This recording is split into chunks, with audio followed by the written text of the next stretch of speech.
Hello and welcome to another installment of FIT Talks, the oral history program of the Fashion Institute of Technology, one of 64 campuses of the State University of New York. I am Jennifer Brady, a library associate in the Office of the Library Director. We're coming to you today from the FIT campus on West 27th and 7th Avenue in Manhattan. It is May 15th, 2025, and the time is 1:05 p.m. Eastern Time.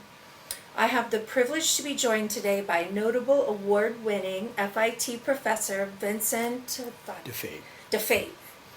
Vincent, welcome to the program and thank you so much for participating. Thank you.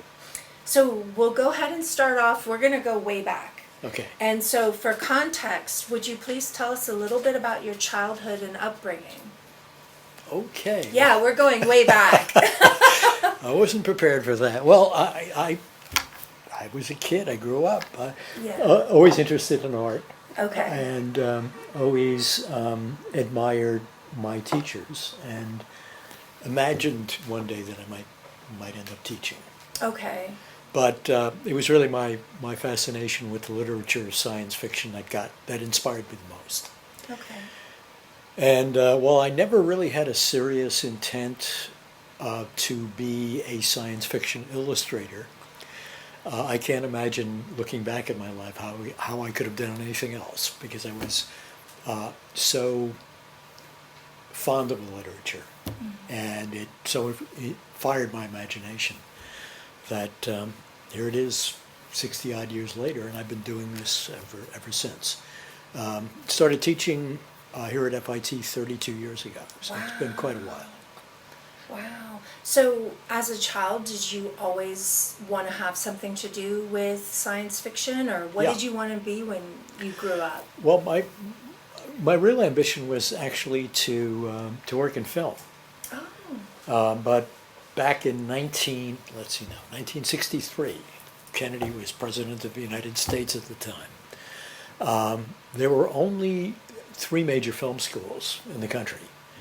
And while I was accepted to all of them, I couldn't afford to go to any of them.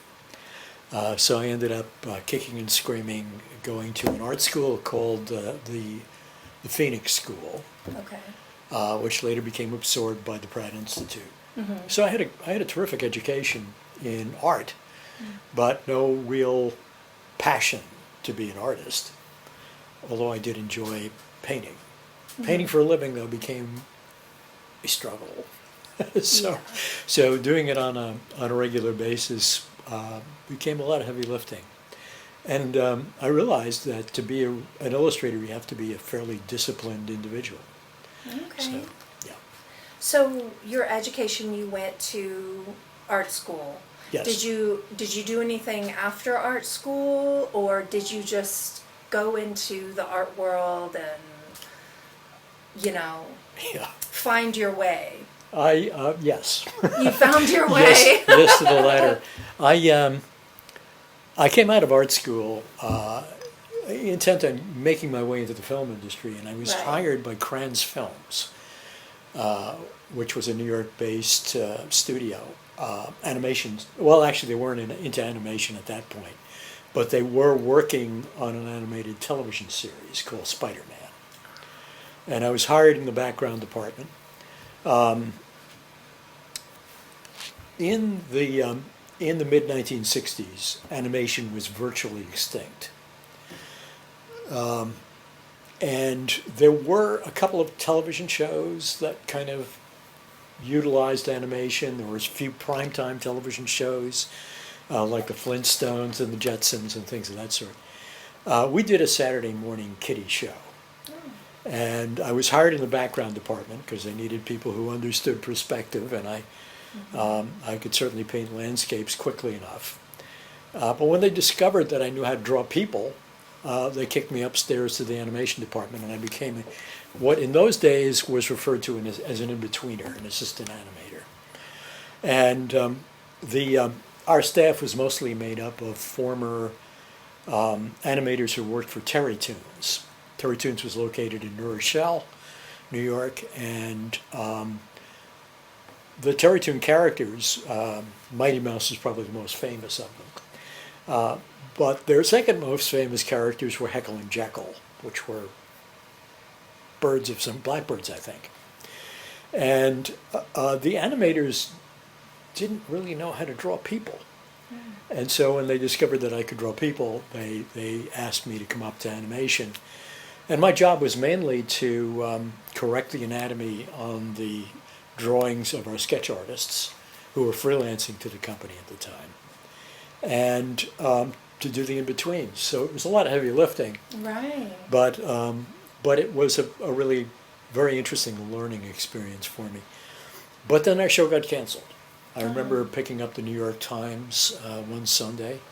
There was a scathing editorial about how our show was so incredibly violent and we were raising the next generation of serial killers. And Monday morning, the show was canceled. Oh, it was that quick. And so there I was, without gainful employment, trying to figure out what it was I needed to do to make a living. My wife was seriously ill. There were doctor bills to pay. And so in desperation, I started making the rounds. Completely unaware of the fact, even though I'd gone to art school for 4 years, that illustration was a freelance profession. So I tried looking for staff jobs, and there were none.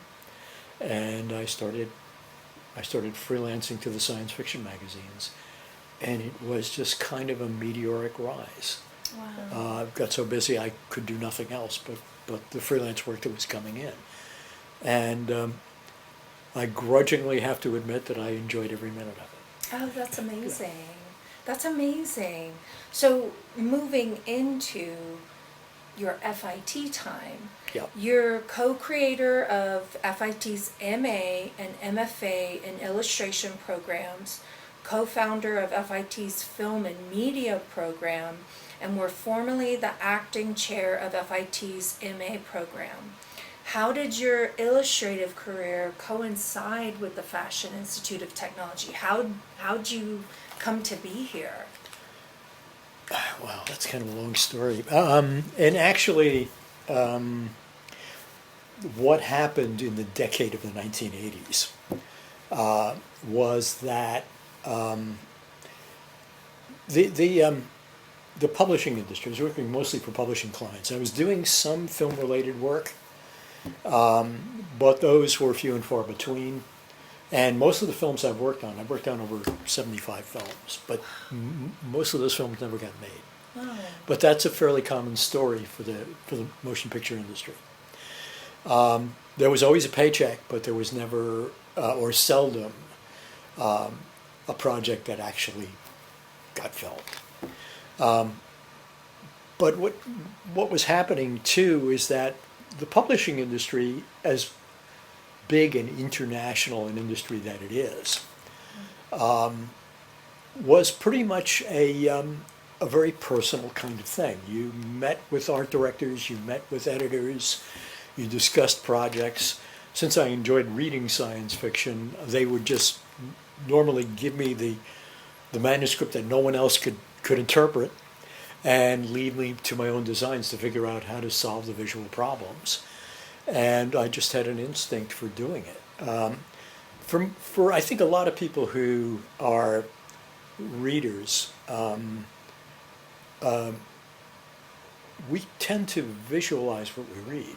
Mm-hmm. And for me, since I was always dealing with things that didn't yet exist, it was a natural instinct. And I enjoyed the fact that you couldn't photograph what I was illustrating. Right. You had to have an imagination to really visualize what the authors were talking about. Right. And I had a decent enough grounding in science, and a natural instinct for invention, so I was a natural fit. And looking back on my 60-some-odd year career as an illustrator, I couldn't have been able to do anything else. But what was happening, though, was that the publishing industry was slowly being managed by people who were much more bottom line interested. And there were all of these very interesting delaying tactics. You'd do a painting. When I first started working in the field, I could expect a turnaround of payment anywhere from 2 weeks to a month. But that was pretty much the standard. All of a sudden, months would go by, and you'd be haranguing the, the payment department, and there would be all of these evasive answers like, well, the check is in the mail, or the guy who's supposed to sign the checks is out today, and on and on and on. So there became a very practical problem of cash flow. And so a friend of mine, Murray Tinkleman, well-known educator who co-created the program at Syracuse University, first of all suggested that I go on and get my graduate degree, which I did. I actually got my graduate degree at Syracuse teaching in the program that I was also involved in as a student, which was kind of a head trip. What was that like? It was fascinating. I tell you, I when I first started in the program, I wasn't yet convinced that I needed a graduate degree, and but I was really feeling burnout from all of the work I had been doing, and I kind of was frustrated by the fact that my work was starting to get repetitious, and so Murray asked me to come and teach. He actually asked me to lecture for his group. It was a one-shot thing. And he said to me, you're pretty good at this. You should really think about teaching.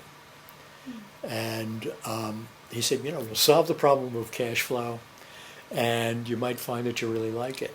And I'll be damned. That's exactly what happened. I not only liked teaching, but I fell in love with teaching. And it is with a certain degree of regret that I step away. But I will be teaching in the film program that I co-founded. Teaching science fiction film in the spring, and films of the supernatural in the fall. A perfect fit for me. Cool. Yeah. So that's what I'm going to be doing. That's amazing. And I'll also be able to continue freelancing, and I always freelanced. That was, I think, one of the things that kept me viable in terms of my outlook on the field and my ability to give practical advice to students. But when the pandemic hit, everything changed. Yeah. And including the reading habits of people who are readers. Instead of going to the bookstore, which was now a breeding ground for bacteria, people were reading online, and just simply the habits of people who valued books began to change. So I find myself in this position wanting to get back to painting full time, but also realizing that the audience I had isn't there anymore. So I'm going to have to actually rebuild my career. It's going to be kind of an interesting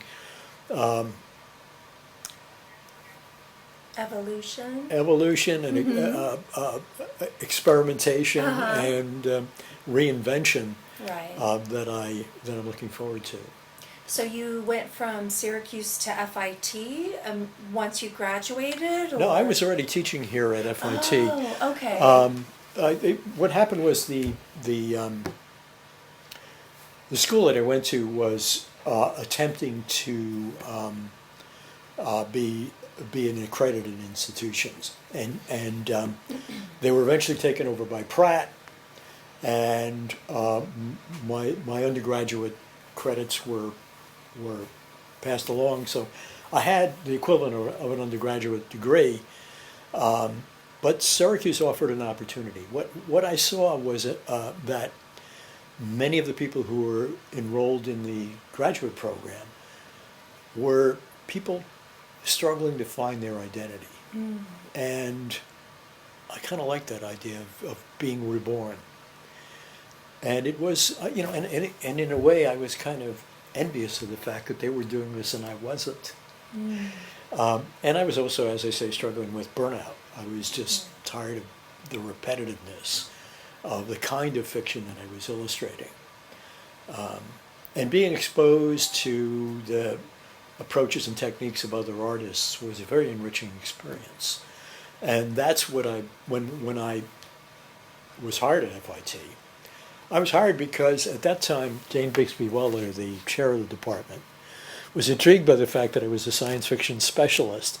And she knew that her students would want such a class, such a series of courses that would enlighten them to what could be done with the science fiction genre. So she hired me.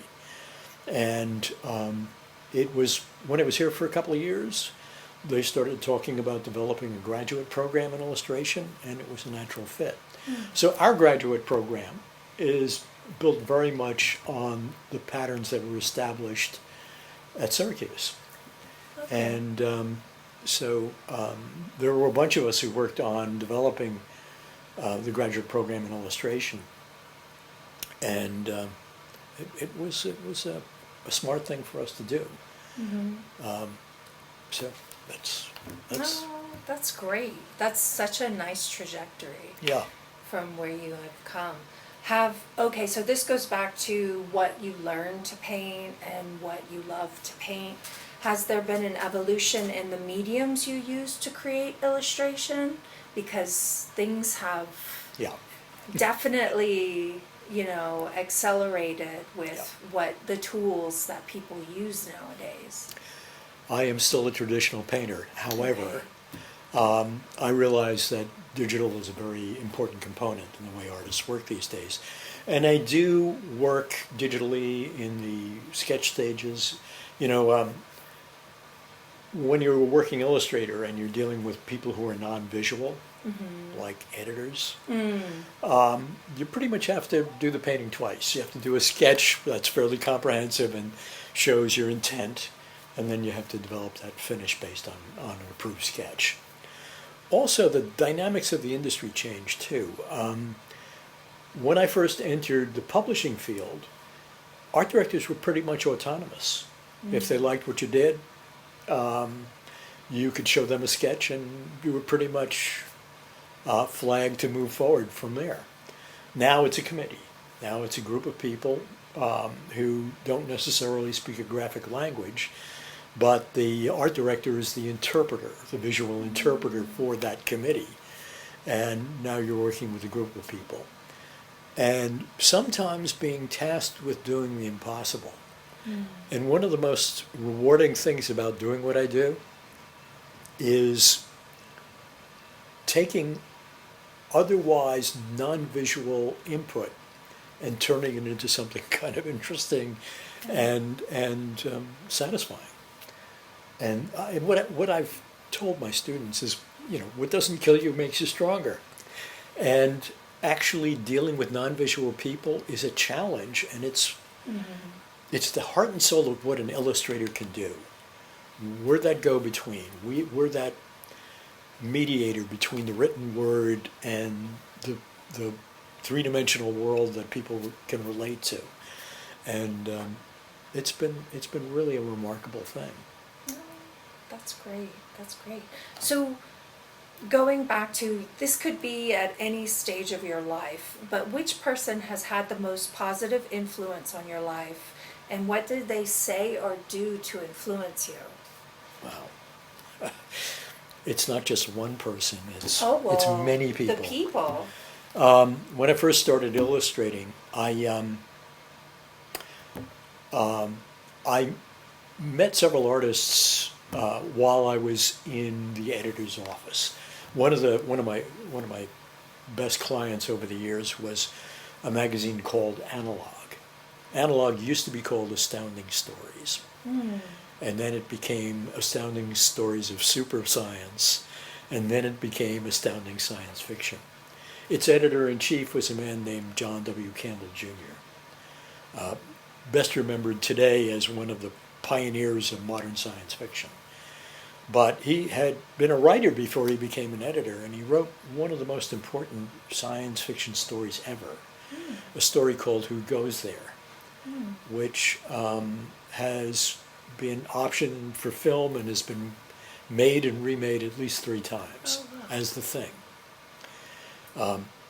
Interesting premise about a shape-shifting alien that survives by imitating the life forms that it wishes to conquer, absorbing their physical being, invading their cells, and increasing its physical volume, and dividing into multiple individuals. And it's a very intriguing story, completely logical and well-founded in chemistry and I think that the idea of developing stories that were not just off the beaten path, but were completely well thought out logically and scientifically, that became a challenge. And so I learned a great deal about science and a great deal about physics. So yes, there was John, there was the person who succeeded him. I only worked for him for about a year and a half. He died of a heart attack quite unexpectedly. Okay. And he was replaced by a fellow named Ben Bova, who became the editor of Analog.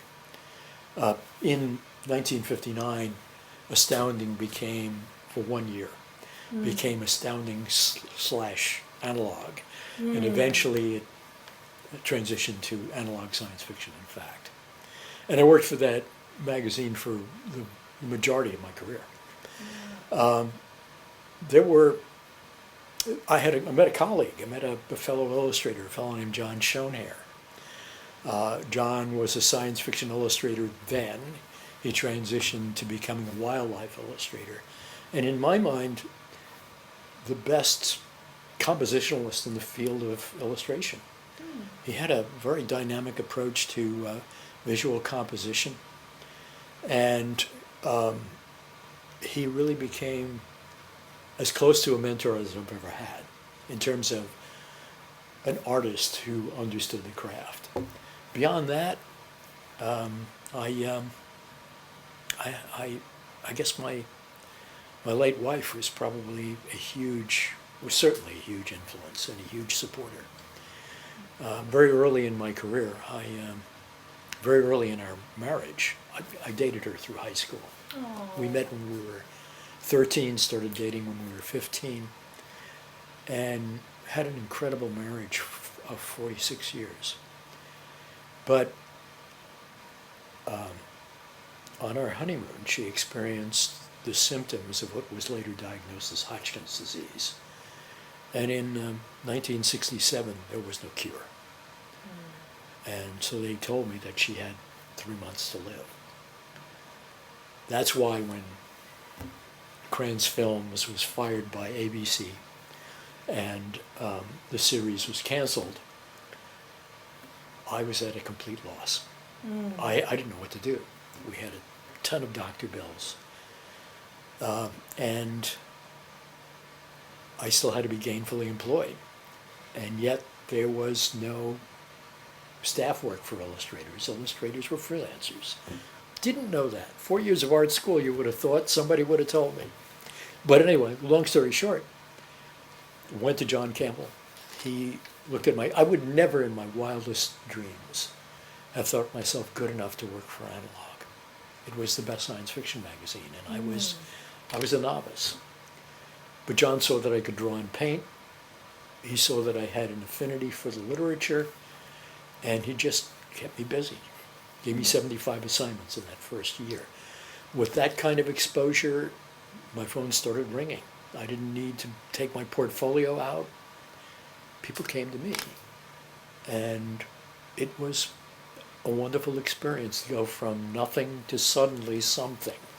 That's amazing. And in that first year, I was nominated for the Hugo Award for Best Artist, which I eventually won. It was a long haul before I finally won one. But then being inducted into the Science Fiction Hall of Fame, being inducted into the Illustrators Hall of Fame, serving as president of the Society of Illustrators, these are things I never imagined I would do. But I did. Yeah. And I was fortunate to have had that life experience and to share that with my students, and just being that much more efficient at teaching than I thought I would ever be. That's amazing. Admittedly, teaching in the beginning was a lot of heavy lifting. I had no idea how to do it, but I was a quick learner. and I just eventually found my way. All right. Well, on that trajectory, you've won numerous professional awards and honors. Would you like to tell us about some of the awards and honors that were especially meaningful for you, like the Hugo and Yeah. the Hall of Fame? Well, they are what they are, and I've already spoken Right, about them. right. But what they are is a form of validation. Right. When you're working alone in your studio and you have a vision in your mind's eye and you're struggling to realize that vision, one of the realities of being a working artist is that you can't get there from here. Right. There's always something that you just hinted at and barely managed to realize. So I was always a frustrated artist. I always had a vision of what I wanted to do and never quite got there. The remarkable thing is that in all the years I've been illustrating, most of the flaws of my work are totally invisible to people who buy my work and who appreciate my work. And that's been a saving grace, And I tell my students, look, if you don't have low self-esteem, you have no business being an artist. You really need to accept the fact that you're not perfect and strive to be perfect. To me, art is about not just illustrative art, not just visual art, but all art. Writing, poetry, film are about humanity's quest for a vision of its better self. And believing that. It's not always true. I mean, some things are crass and very commercial, but believing that there is a higher mission to what we do has kept me sane and kept me viable. And I tell my students, it's that search to find our better selves. It's learning through those protagonists in story after story, struggling to overcome something that comes into play with the plot of the story. It's usually I tell my students, look, you don't have stories without conflict. And overcoming that conflict is absolutely critical to the growth of the character and the realization of their character arc. And even if they die failing to achieve their purpose, they're dying for a noble cause, to rescue the people they love, to save humanity from itself. Those are higher callings, and that's what we have to think about when we create art. What is the purpose of all of this? And one of the things that I absolutely love about fantastic literature, it's not just science fiction, it's also stories of the supernatural, is that they ask the big questions. Who are we? Yeah. Why are we here? Yeah. And where are we going? Do you have any favorite fantasy or science fiction authors?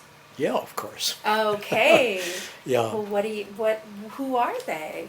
Well, John Campbell, of course, who goes there is that absolutely perfect confection of Wow. imagination and science. Okay.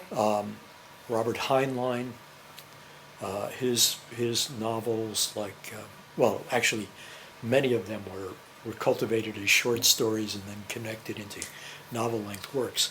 Stranger in a Strange Land, Double Star, The Green Hills of Earth.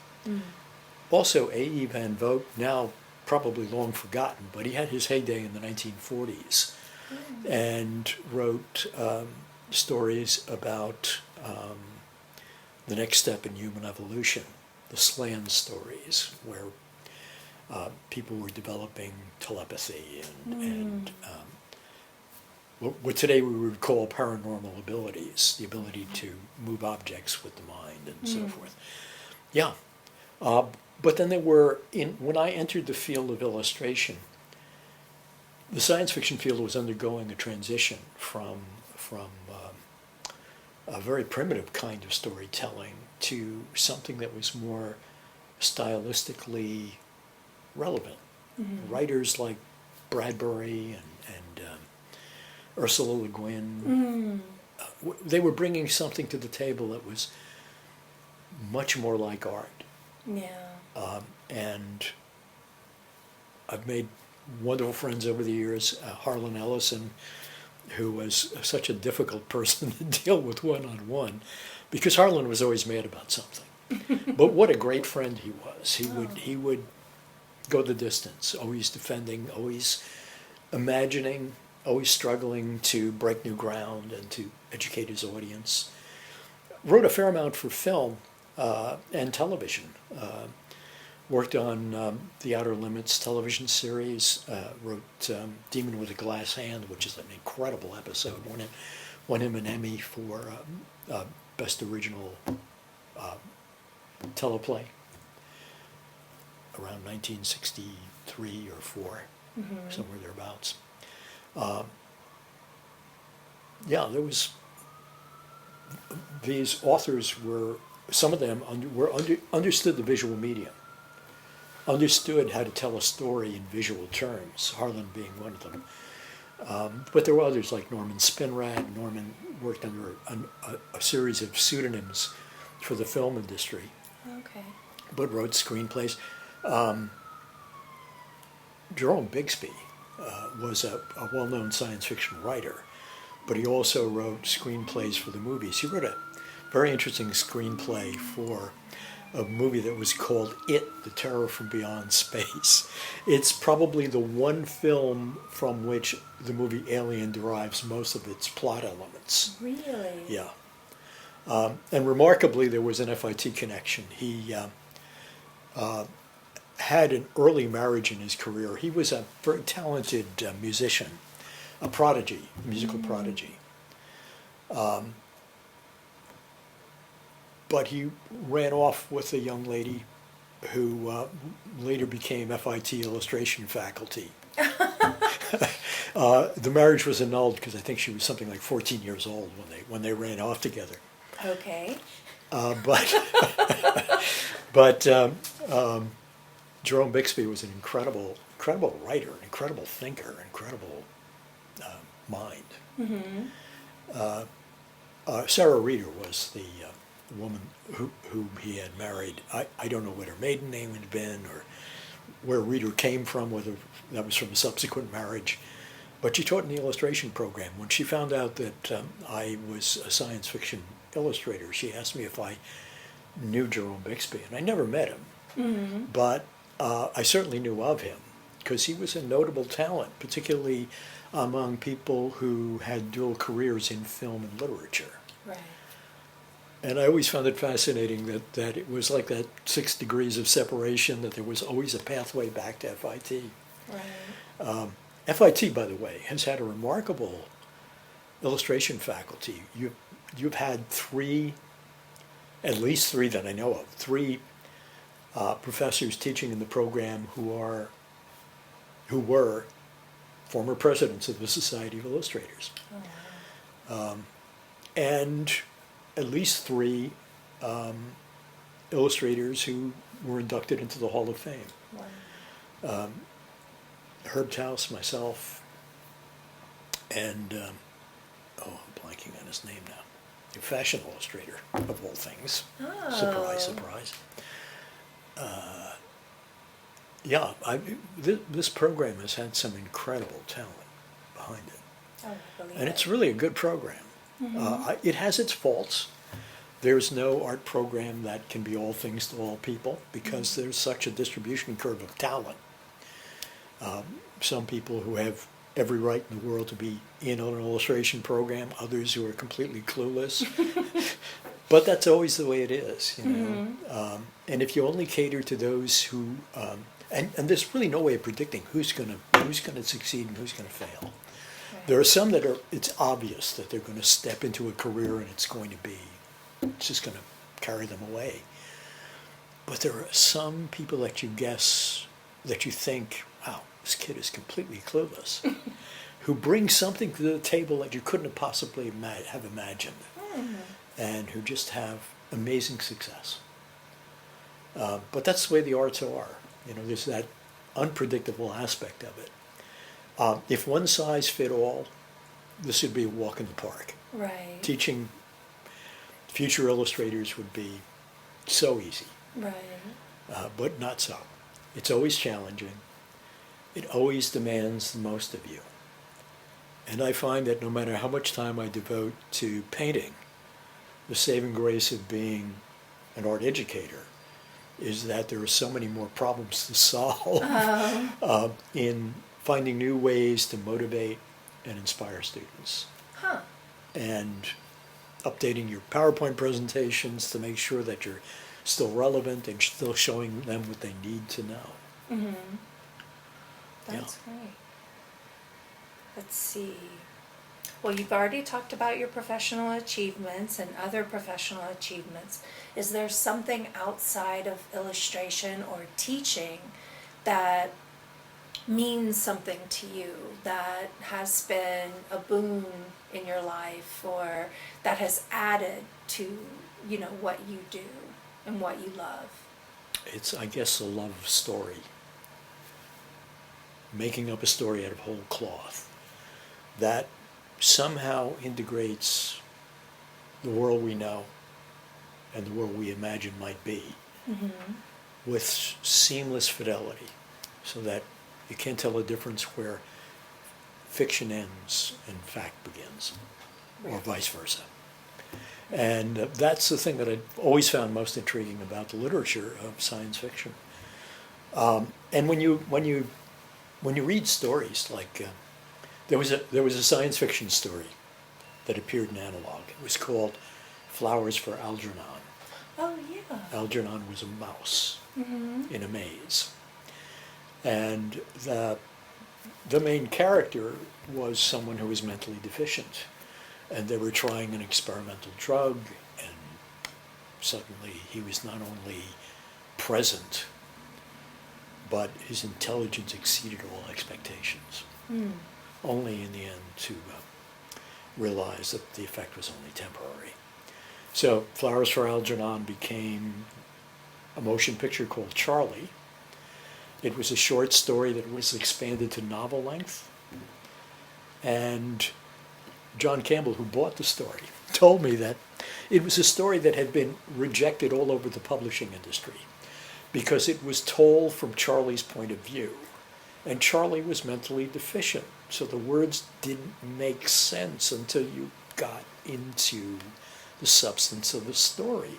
Oh, wow. And most readers, what they call slush pile readers, would read the first few pages and say, well, this person shouldn't be writing this. This person is clearly not capable of telling a story. And so it got shunted from one publishing house to another. It was John who stuck with it and realized what the story was about and what the author was attempting to do.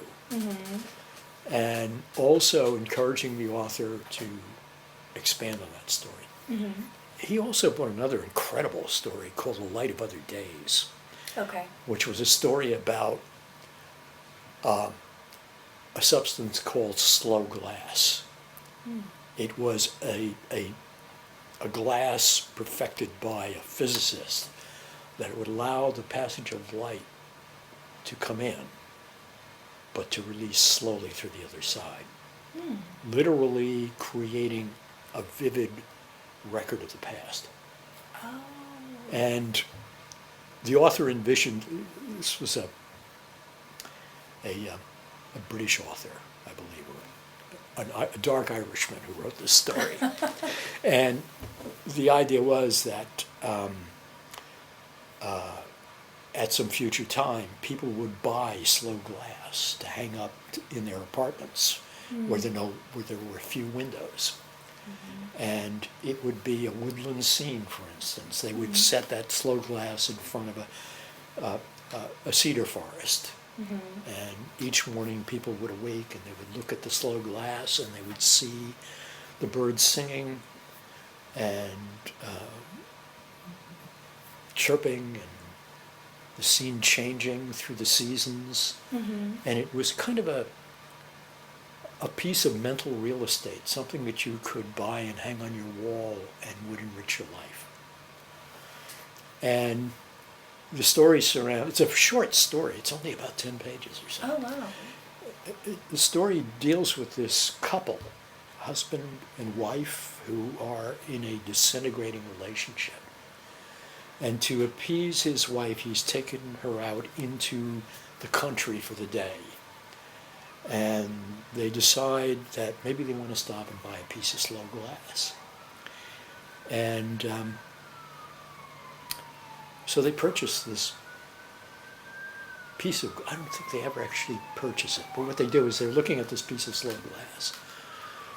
And so they speak to the proprietor, the person who has these pieces of slow glass sitting on these frames, absorbing the story of life as it unfolds.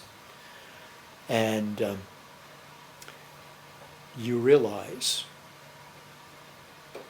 at one point in the story when the man has to go into his home, I think he has to make change or something, and the wife steps into the house uninvited and realizes the man has been talking about his wife and his child. And you realize that the two of them died in a terrible automobile accident. Oh. And the only thing he has is their image trapped in the slow glass. But every day, it's like they're really there. Such an incredibly moving story, and even difficult just to tell. Yeah. But it was so powerful. Wow. And that's the enriching thing about the literature. It always has you asking, why? Yes. What if? What if we had this? What if we had slow glass and could somehow preserve the past? What happens when we die? Is there a place that we go to? Yeah. Is it the end of everything, or is there such a thing as heaven? Just so many possibilities. That's amazing. That's amazing. Wow. I do have one question about the 3 books you've created. Okay. You've created 3 and you're working on a 4th one, yes? Yeah. Okay. Are they just about illustration? Are they about the stories?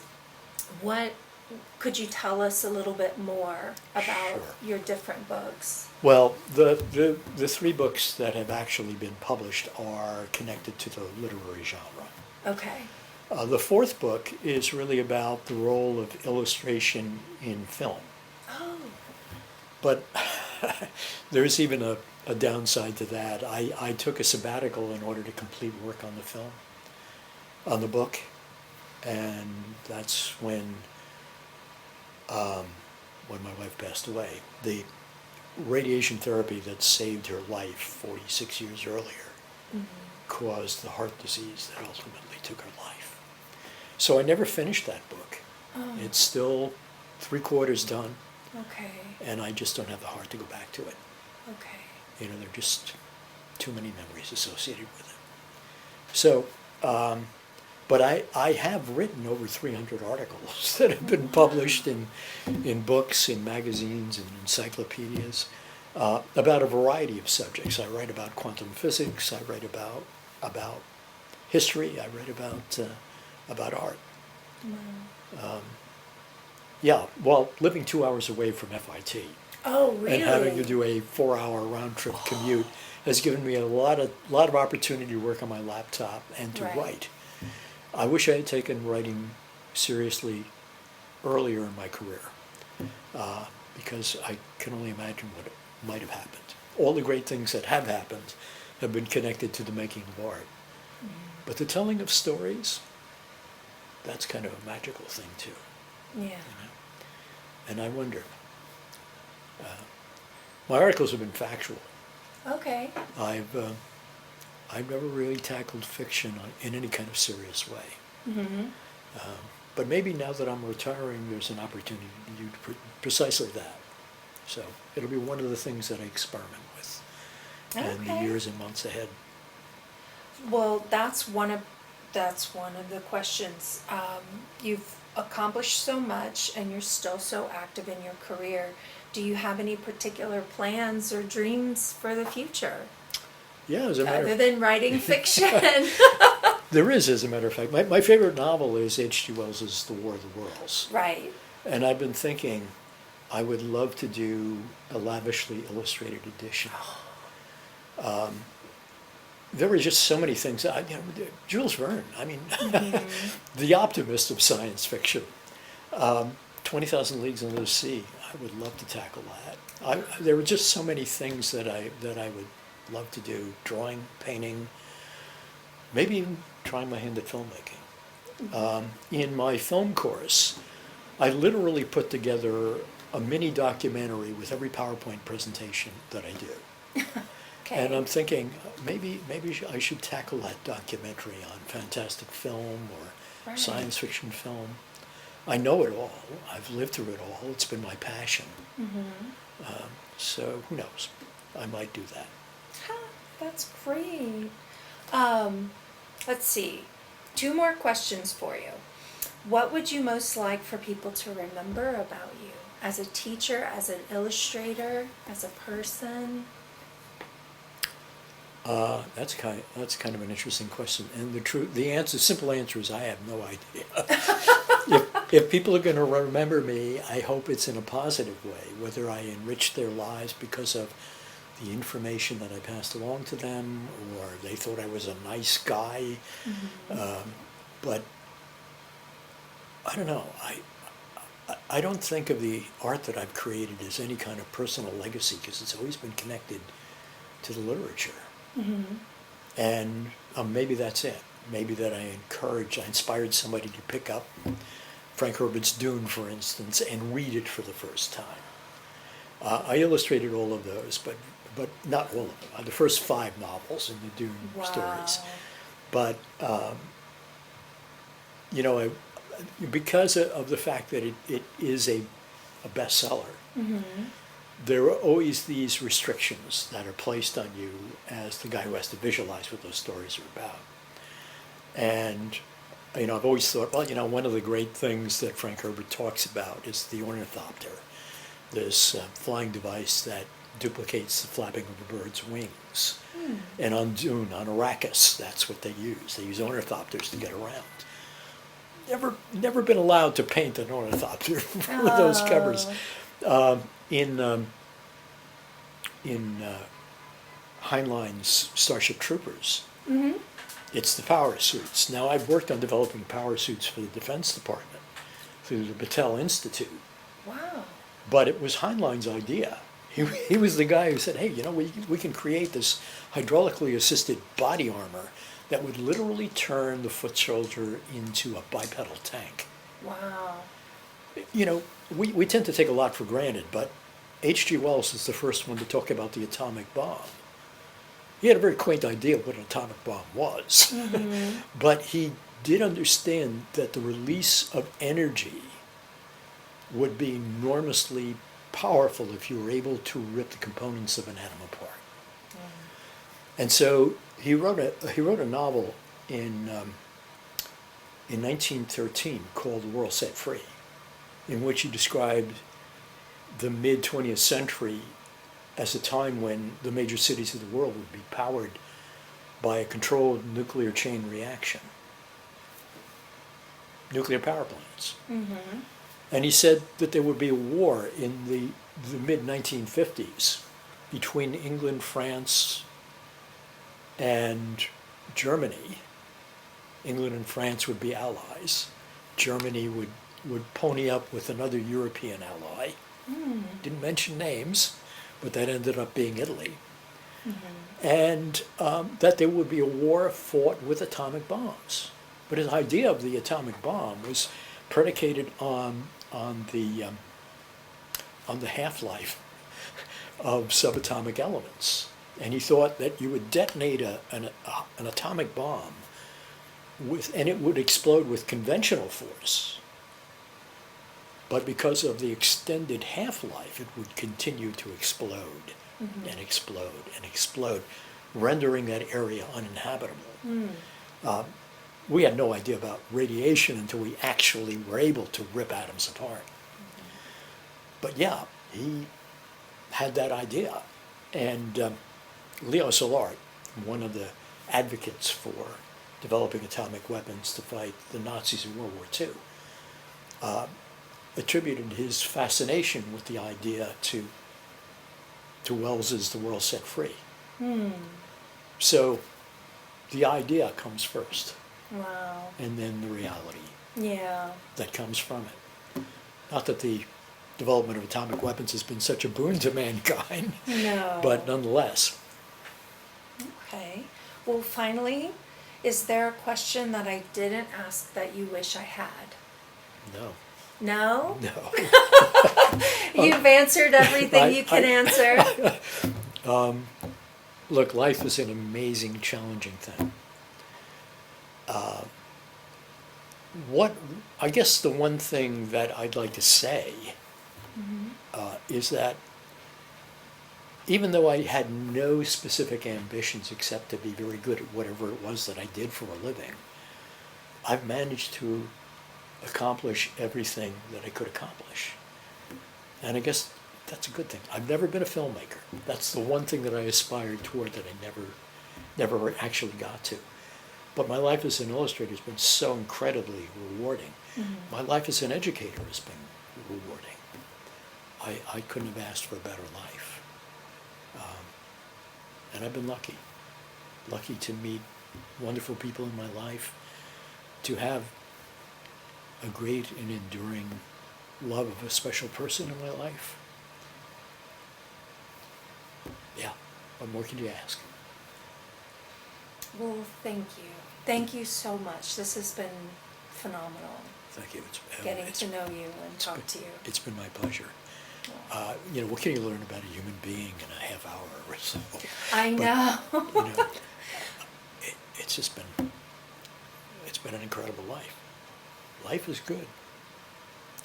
And I think too many of the young people that pass through our doors have this hopelessness that they can never get better, or they can never do what they want. And that's just so wrong. Yeah. You live long enough, you can do it all. Well, that's really Anyway. great. Thank you. Thank you for inviting me to do this.